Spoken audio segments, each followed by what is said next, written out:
London నుంచి lecturers తెప్పించి English pronunciation ఇవన్నీ కూడా చేయించాం. అక్కడి నుంచి స్టార్ట్ చేశాం. ఈరోజు నేను గర్వంగా చెప్పగలుగుతున్నా, ఆ రోజు చేసింది జాబ్ వర్క్. 95 నుంచి మన వాళ్ళు బిగిన్ చేసింది జాబ్ వర్క్. అంటే అమెరికాలో డే టైం డాక్టర్స్ ప్రాక్టీస్ చేస్తే మనకు వాళ్ళకు రాత్రి, మనకు డే టైం.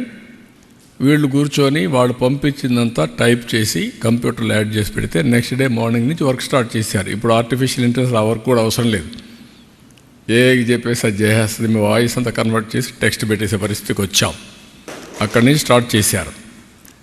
అక్కడి నుంచి స్టార్ట్ చేసిన వాళ్ళు నేను చాలాసార్లు చెప్పేవాడిని, నువ్వు ఉద్యోగం అడగడం కాదు, నువ్వు ఉద్యోగం ఇచ్చే పరిసరాలు. జాబ్ సీకర్ కాదు, జాబ్ ప్రొవైడర్ అని.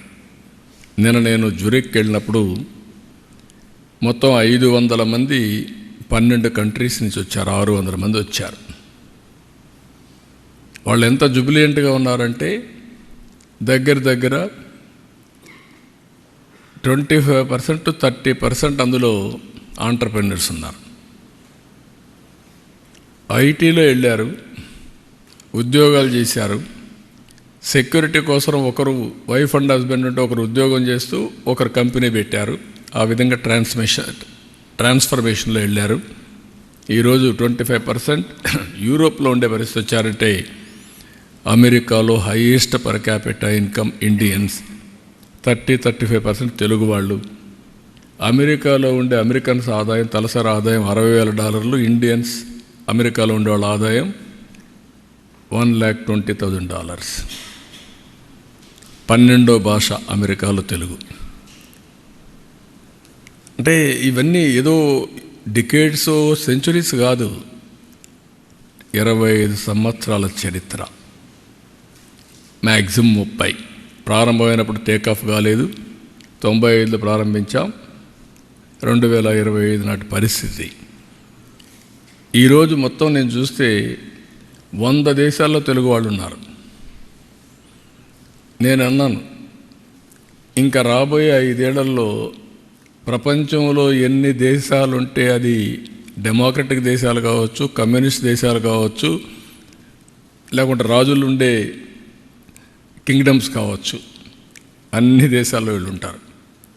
ఆ పరిస్థితికి వచ్చారంటే అది ఆ రోజు వచ్చిన విజన్. అందుకే ఈరోజు కొత్తగా ఇంకొకటి స్టార్ట్ చేశాను సిఐతో కలిసి. GLC, global leadership centre. Global leadership centre వీళ్ళందరికీ సిఐఐ, ఐఎండి కూడా ముందుకు వచ్చారు. ఐఎండి సింగపూర్లో best university in business school. వాళ్ళు వచ్చి ఒక కొలాబరేషన్ చేసుకొని అకాడమిక్ ఇన్స్టిట్యూషన్స్ అన్నీ ఐఎండి తీసుకొస్తారు, వరల్డ్ బెస్ట్ ఇన్స్టిట్యూషన్స్ని.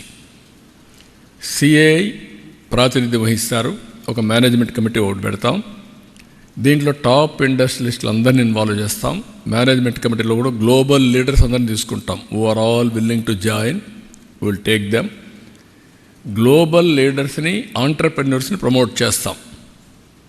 2047కి ఈరోజు పర్ క్యాపిటల్ ఇన్కమ్లో నెంబర్ 1 ఉన్నాం. ఆ రోజుకి వెల్త్ క్రియేషన్లో, వెల్త్లో మోస్ట్ ఇన్ఫ్లుయెన్షియల్ కమ్యూనిటీగా ఇండియన్స్ ఉంటారు. దాంట్లో 35% తెలుగు వాళ్ళు ఉంటారు. దట్ ఈజ్ మై డిజైర్, నా కోరిక, నా ఆశయం. దానికోసం పనిచేస్తున్నాం. ఇవన్నీ సాధ్యమంటే మన కళ్ళ ముందనే కనపడుస్తున్నాయి. Proof of concept. ఇది సాధ్యం. సాధారణమైన వ్యక్తుల్ని అసాధారణమైన వ్యక్తులుగా తయారు చేయడానికి నేను ప్రయత్నం చేస్తున్నాను. అది జరుగుతుంది. దానికి ఈ ఆర్గనైజేషన్ ఎస్టాబ్లిష్ చేస్తున్నాం. అమరావతిలోనే ఈ కన్వెన్షన్స్ అన్నీ ఉంటాయి. గ్లోబల్ లీడర్షిప్ ఫోరం కన్వెన్షన్స్ ఇక్కడ ఉంటాయి. డిఫరెంట్ కంట్రీస్లో చాప్టర్స్ ఉంటాయి. సిఐఏ కూడా ఇన్వాల్వ్ అవుతుంది. ఇద్దరూ కలిసి దీన్ని ప్రమోట్ చేసి అటు కార్పొరేట్ గవర్నెన్స్, పబ్లిక్ గవర్నెన్స్లో రాణించే విధంగా లీడర్షిప్ని తయారు చేసి ఫ్యూచర్ ఛాలెంజెస్ని సమర్థవంతంగా ఎదుర్కోవడానికి ఏ విధంగా తయారు చేయాలో ఆ విధంగా తయారు చేస్తాం.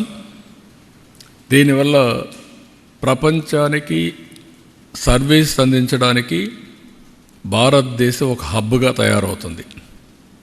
మీరు ఈ విషయం గుర్తుపెట్టుకోవాలి. నేను అందుకే పదే చెప్తున్నాను, think globally, act globally, distance is not the constraint. విజయవాడలో కూర్చో, గ్లోబల్ కంపెనీ ఎస్టాబ్లిష్ అయ్యి, విజయవాడలో కూర్చొని వర్చువల్ పనిచేయి. ఫిజికల్గా వెళ్ళాలంటే వెళ్ళేసి మళ్ళీ రావచ్చు. నేను అందుకే అన్నాను మన జురిక్లో, మా యంగ్స్టర్స్ అందరూ వండుకొని మీరు వచ్చే జన్మభూమికి సేవ చేయాలన్నారు.